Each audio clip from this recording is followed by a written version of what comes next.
The boy pulled out his phone and questioned the officer in front of him. Why had he been stopped when he'd done nothing wrong? Just for looking at them a few times? But his words clearly irritated the cops. One of them claimed it was a routine check and ordered the boy to put the phone down or risk being arrested and thrown into jail. The boy had nothing to say. He knew arguing was pointless. One of the officers put on leather gloves, flipped the boy's backpack inside out, and then frisked him. Finding nothing, they ordered him to take off his pants. Hey. But it didn't stop there. They even checked his underwear. The bystanders were visibly uncomfortable with the invasive search, but the officer wasn't finished. Before leaving, he kicked the boy's backpack aside. Just as they were about to drive off, a cup of milk tea suddenly splattered across their windshield. The boy and a few friends were responsible. Officer Mike couldn't tolerate the provocation and jumped out of the car to give chase. With help from his partner, he soon tackled the boy to the ground. But the whole scene was caught on video by onlookers. On their way back to the station, a rock suddenly smashed against their vehicle. The officers immediately realized they were under attack and threw the car into reverse to escape, but people were waiting for them in the rear as well.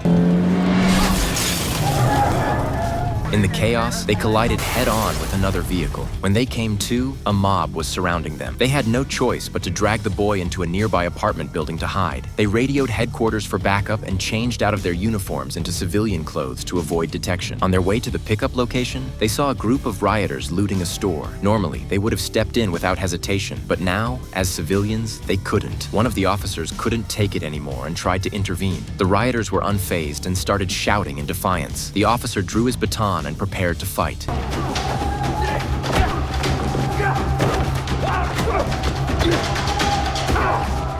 As his partner was being overwhelmed by 3 attackers, Mike grabbed a bicycle nearby and slammed it into one of them, then landed a heavy punch on another, knocking him out. After dispatching the group, they made it to the rendezvous point. The undercover officer flashed his headlights, signaling for them to come over. But in the next second, everything changed.